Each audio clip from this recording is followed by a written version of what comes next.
والشعراء يتبعهم الغاوون ألم تر أنهم في كل واد يهيمون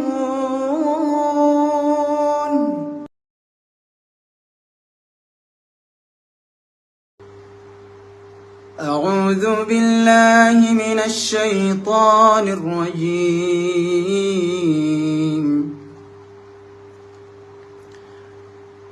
وإنه لتنزيل رب العالمين نزل به الروح الأمين على قلبك لتكون من المنذرين بلسان عربي مبين وإنه لفي زبر الأولين أولم يكن لهم آية أن يعلمه علماء بني إسرائيل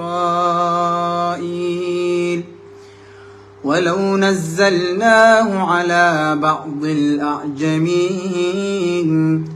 فقرأه عليهم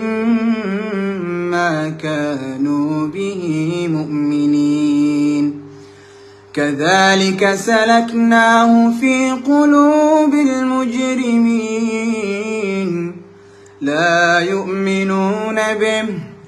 لا يؤمنون به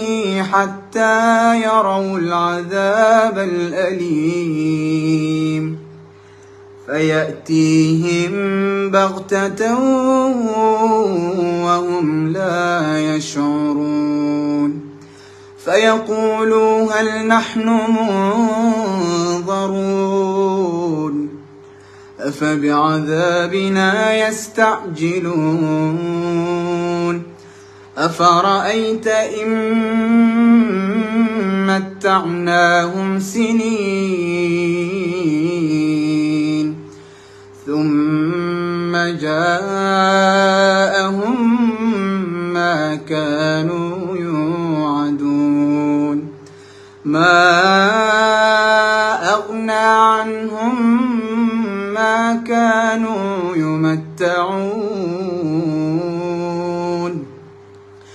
وما أهلكنا من قرية إلا لها منذرون ذكرى وما كنا سابقين ذكرى وما كنا ظالمين وما تنزلت به الشياطين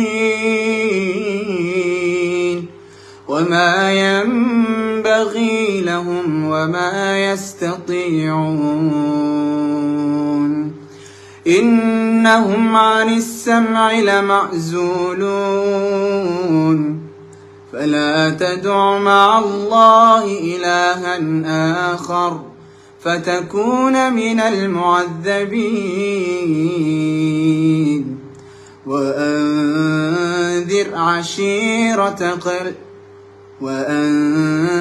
عشيرتك الأقربين واخفض جناحك لمن اتبعك من المؤمنين فإن عصوك فقل إني بريء مما تعملون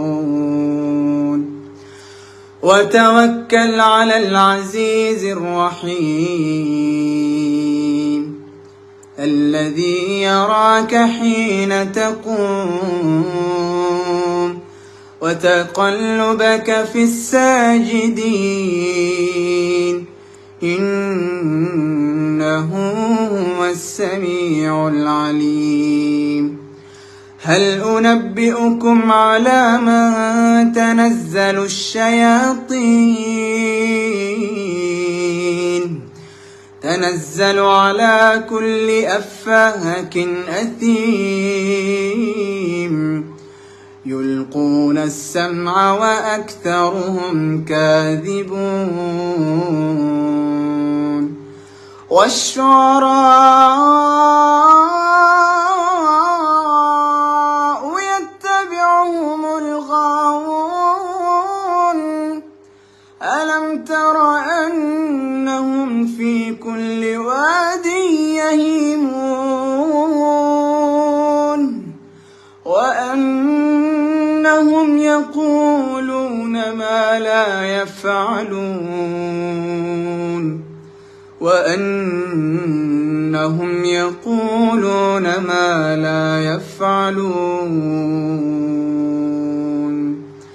إلا الذين آمنوا وعملوا الصالحات وذكروا الله كثيرا وانتصروا من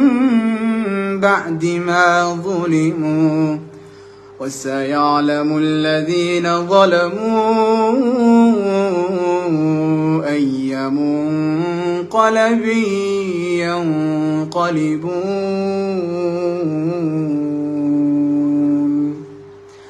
صدق الله العظيم.